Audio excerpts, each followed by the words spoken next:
Good. I am Madeleine Celander, and I'm Swedish from the beginning, but I live and work in Zurich in Switzerland today. I would like to start by saying thank you for having me today. I am in Kazakhstan for the first time, arrived yesterday, and I'm super excited. I think this is a beautiful city with all the mountains. I've just seen a small part of it yet, but I'm also actually amazed by everyone I meet. Look at you, you're so beautiful, and everyone I meet is so nice to me and feel very, very welcome. So I would like to say thank you to that, and thanks for coming here to listen to me. So now I'm going to be a bit controversial because someone said to put off your smartphones. I think you can have them on. The thing is that we have a test that you will do in the end of this session, which is how international are you? And in this test you can see how many points you score and how international are you today. That will be in the end because it takes maybe 10 minutes or something. But also during the time, I mean, if I'm boring, feel free to go into Instagram and then I will see that, so then I know that I have to be a bit fun again. So keep your smartphones on if you want to. I said that I was Swedish.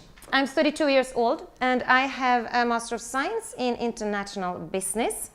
I studied in a university in Sweden, which is called Uppsala University.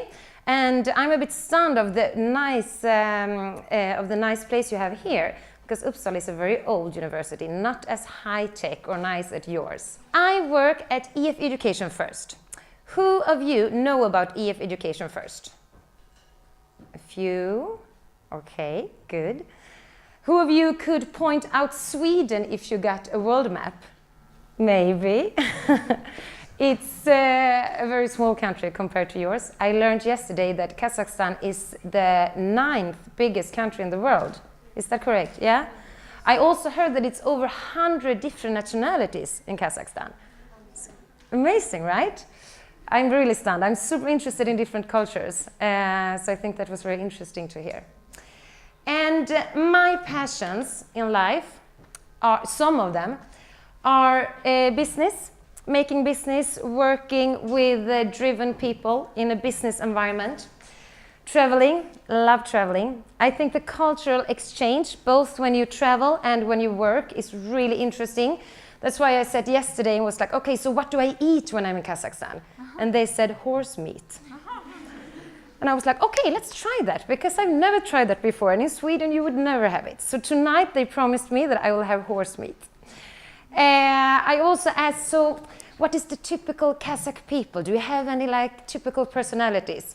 And then my Russian colleague said, they are always late. And I felt like home because I'm also always late. So I was like, I think this is a country for me. I also love skiing. And that's why I'm longing when I see the mountains around here. That's also why I really enjoy living in Switzerland. To be able to ski during winter time, I think it's a luxury to be that close to mountains and to the nature. And those have been my passions for quite some time. And when I was sitting exactly where you are now, in middle of university. So how old are you? How many in here are between 20 and 25? Younger. So like below 20? Yes?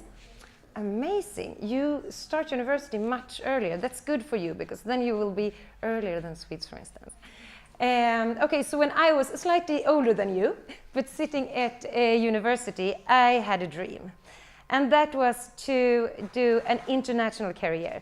To be able to travel in my job. To be able to work with cultural exchange, which I really love. To be able to live in a place where I could ski every weekend in the winter if I wanted to. And today I have it. And to me it's just huge, and I'm super thankful for that. And I'm going to go back a bit more and tell you about my journey, and then a little bit about my advice, if I can give a few to you guys. Sometimes I'm thinking like, okay, so where did my interests come? Why do I not want to live in Sweden? Why did I want to move and travel around? And when I was kind of young, like 15, 16, 17, I had the possibility to go on exchange travels. And that was through my high school back then. And I chose to go to France for 2 weeks and learning French. And back then I didn't know a word. So I came to France, a small city in France, and I lived with this family and they couldn't speak a word English. So we had some communication problems in the beginning. They were super nice to me, and through gestures and pictures and, trying a lot, we actually managed to understand each other. And those 2 weeks changed a lot for me, because then I felt a totally new desire to learn French, good. And I felt, of course, also much more self-confident. I mean, I was 15 and it's kind of scary to go alone and live with a foreign family when you don't understand the language, right? So that was one of my first exchange. Then I had the possibility to go to Verona for 1 week in Italy. I didn't learn that much Italian, but I had a great time. I had a lot of ice cream. I fell in love with an Italian guy, and I learned a lot about the Italian culture. So that was very important for me, I think, when I was like, shit, it's so much out there. It's so many different cultures and so many nice places to see.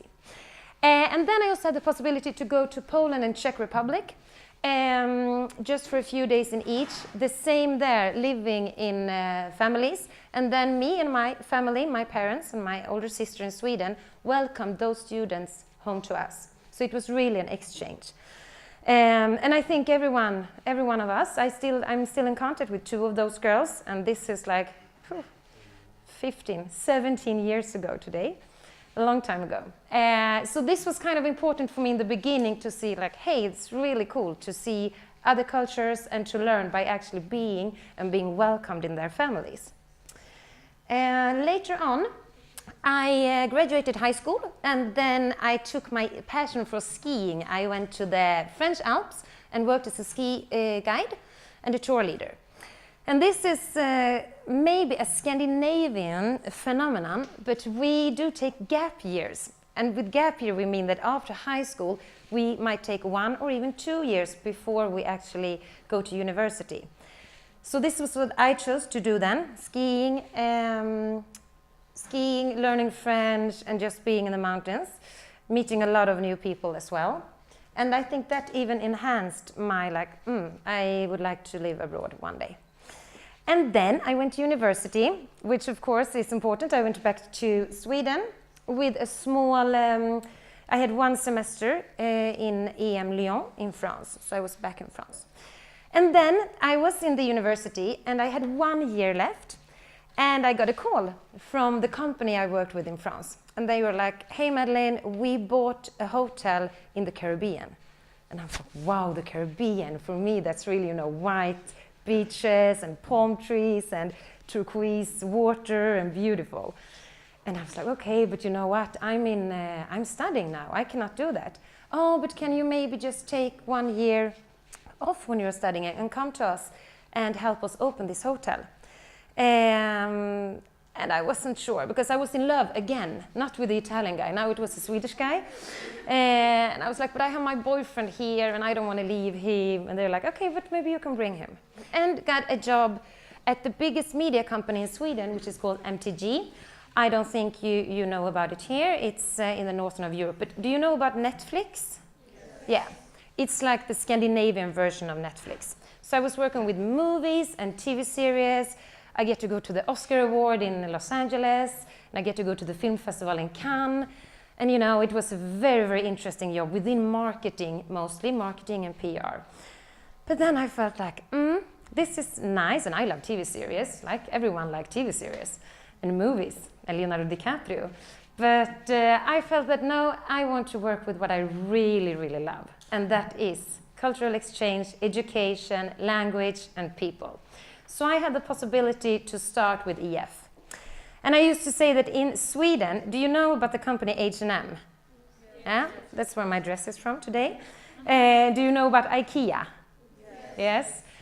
And now, after this session, you will also know about EF, because this is the 3 biggest companies, if you ask people in Sweden, name 3 big companies, they would always say the 3 of those. So I was like, okay, but EF education first. This is where I want to go. And I did. I had the possibility to get my dream job at the end. And today I'm based in Zurich, but I travel 80% of my time. I just started to work with Kazakhstan, so that's why this is my first, but not my last visit here. I was also planning to go because we have one office in Astana, but they told me to wait after winter because obviously it should be super cold there. And I'm also going to Russia for the first time. I'm going to Moscow next week. Traveling a lot, of course, also to the Scandinavian markets, to Holland, to London, to US, etc. And I have one team in each market, and that's also coming back to working with people. And I told my team yesterday that when I came here late in the middle of the night, I was like, oh, I'm very far from home now. But then when I come into our office, I meet of only EF people, as we say. You know, it's hugging and everyone is so open, and that's the mentality I really enjoy. And working with those teams and learning about the different cultures. And of course make business, because that's also what we do. But it was founded in '65 of Bertil Hult, is Swedish, and we are in over 100 countries. We have over 500 schools and offices. And we have almost now 45,000 employees around the world. So it's a big company. To sum up, language courses abroad is really what we do. So from all over the world sending, to both English-speaking countries, but also to France, Italy, Spain, and some other, in Germany and some other non-English speaking markets. So we offer 7 languages in 47 different destinations. And we are proud of many things, but one thing that I think is cool, when I told you that I came here to Almaty and all of my team was just hugging me and were super happy to see me, that's how we want all our students to feel when they come to the schools. So we have EF staff everywhere.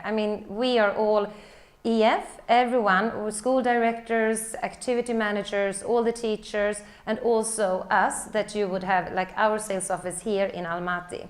So we know each other and we meet around the world, and we think that's super important to guarantee a really good experience for all the students that are coming.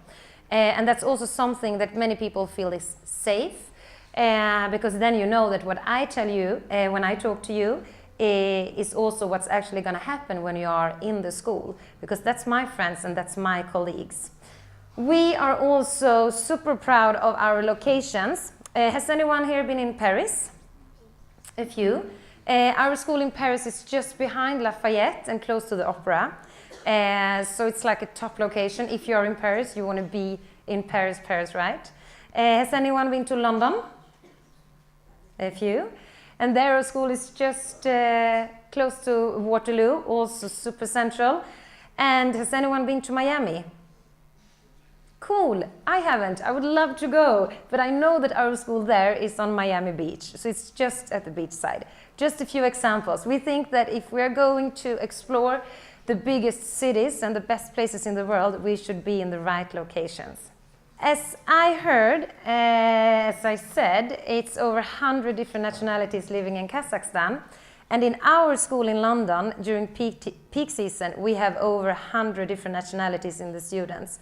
And I think that's super cool. I always get amazed when I visit a school and you come to the schoolyard or the cafeteria or the pub and you see Colombians and Russians and Swedish and French and Chinese and all these mix of people that just met here and probably wouldn't meet anywhere else because they live so far away from each other, right? But they meet and they make friends and they keep in contact and stay in touch. And I think that is also a part. You just don't go and learn a language, but you also go and get a lot of international friends with you when you leave the school. And we have different ages, of course. We are producing language courses for everyone from that you are like 10, 11 when you're a child and you go in groups. And then a big part is 16 to 18, 19. But then we also have more and more over 18, over 25. And since we have so many different schools, we can always recommend which is best depending on if you want to have people in your own age, if you want to have sun and fun, or if you really put effort in the academic parts, etc. So it's really possible to choose which school you like, depending on your interests. Okay, and just to give you an example, to give you a feeling, this is our new school in San Diego. Has anyone been to San Diego? Yay! You've been traveling a lot. So San Diego is our flagship school. We have invested a lot, and I was there last year and I was amazed. It's super cool. And San Diego is really a fun student city. You have the beach there, it's close to downtown. And of course, for us coming from Sweden or Kazakhstan, it's always very nice when we know that it's sunny and it's summery all year round. I mean, if you are active and go to San Diego, it's an endless possibility of surfing, sailing, stand-up paddling, hiking, etc. So it's a lot of fun things to do also outside the school. And then, of course, I mean, nightlife, shopping. You can go on excursions to Los Angeles or Las Vegas over the weekend. So it's a good location in California. And this is one of our biggest schools. And as I said, it's a lot of people like you going to the university and then on the summer or so go for 4, 5, 6 weeks and stay here. So it's very typical university students and young university students to come here. And then you will, I mean, we have the campus, so you will stay with a lot of other students, and we have 1,500 spots, so it's really a big school.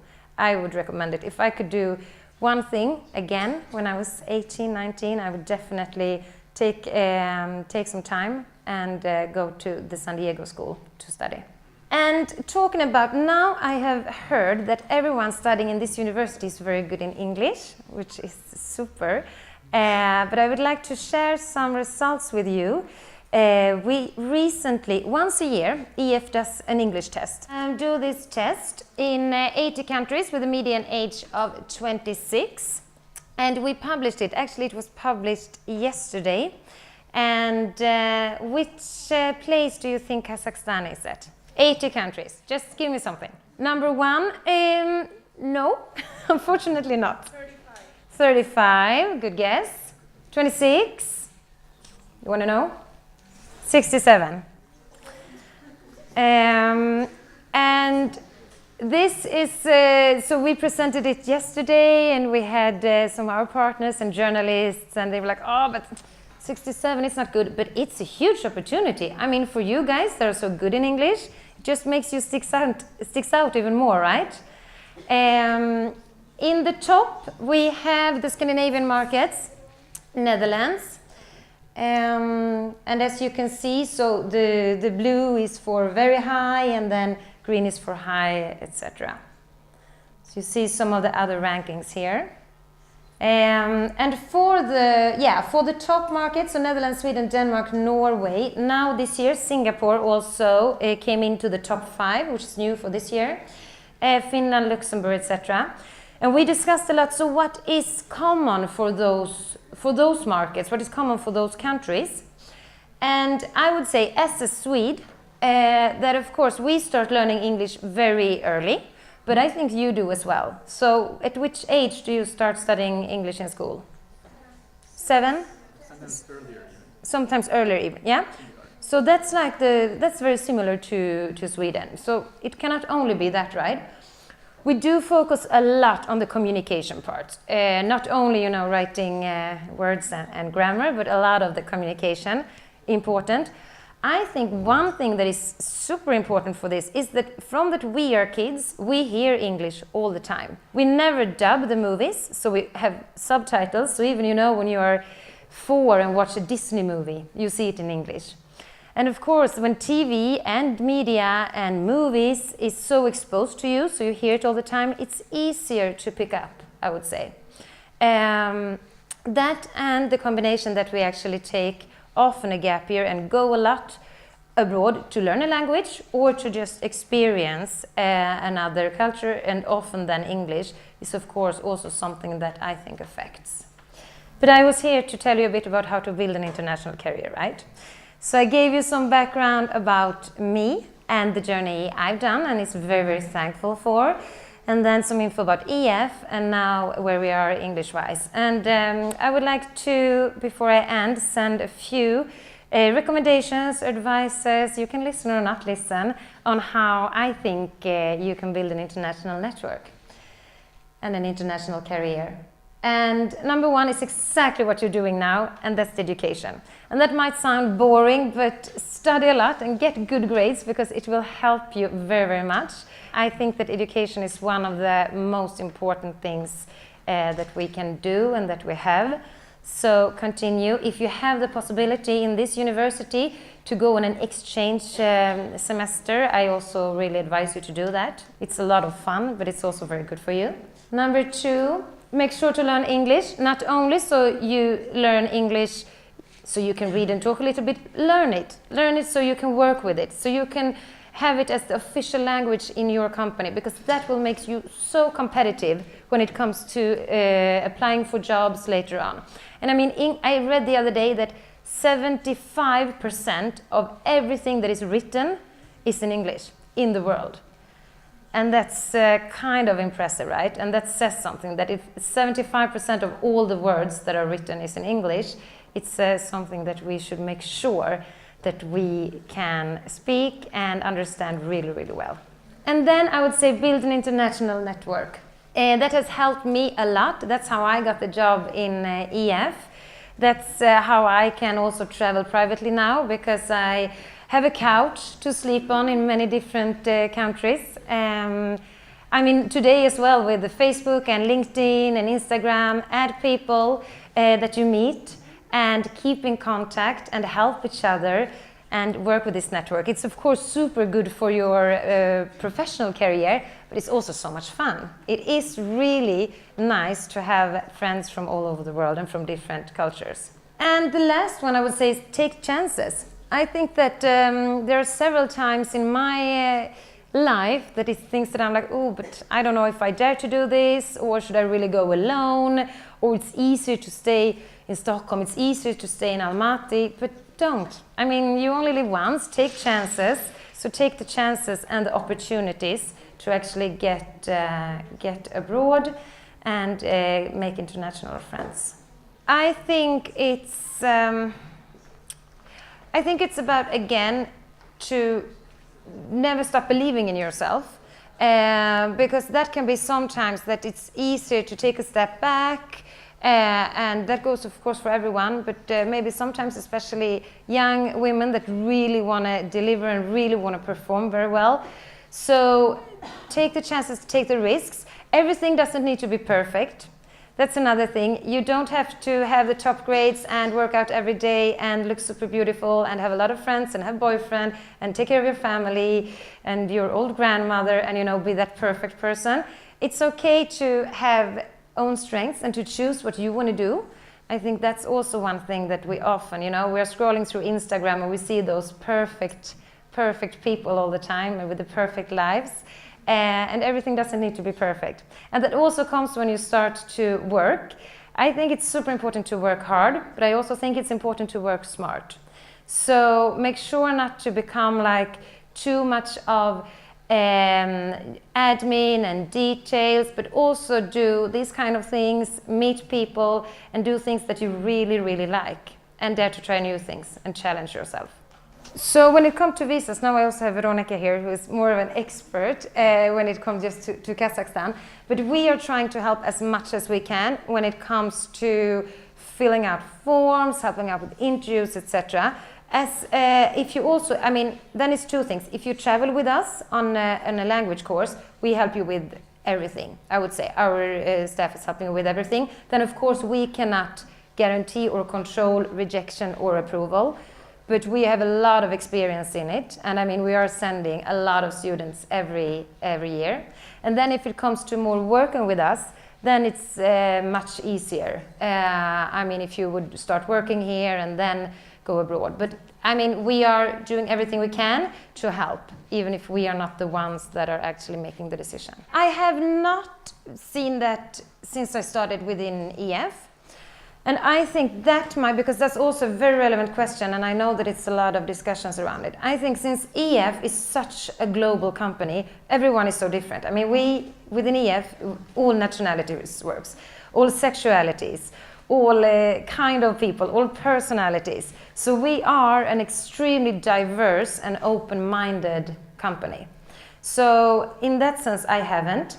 When as I told you earlier, when I worked in the Caribbean in Guadeloupe, which is a French island, I felt a bit, not discriminated, but it's also a tricky situation because everyone living there is French, but they are also very protective of their island. So when we come, a big Scandinavian company opening up a big tourist resort, hiring Scandinavian people, of course there was a bit of a challenge.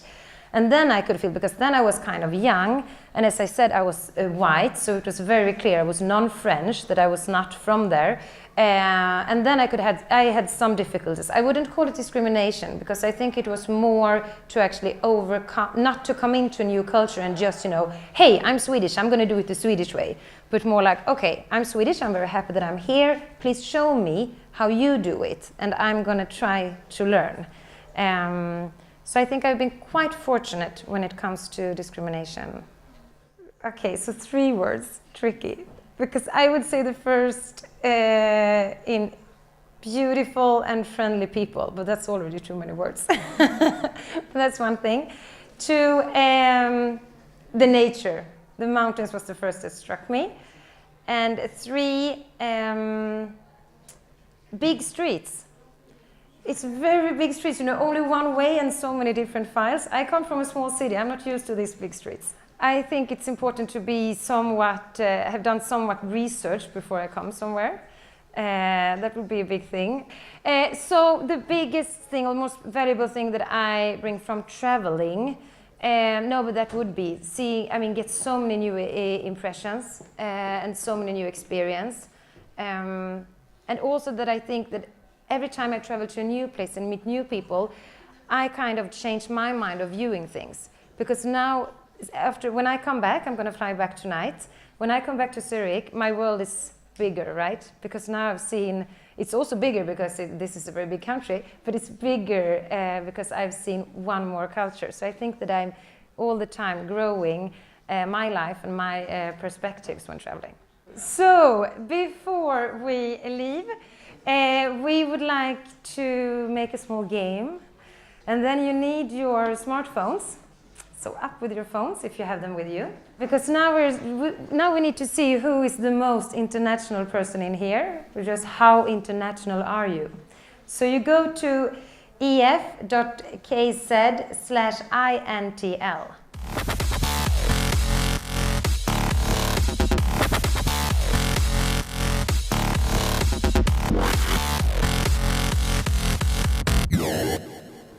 Can we also give another round of applause for our presenters today? Thank you.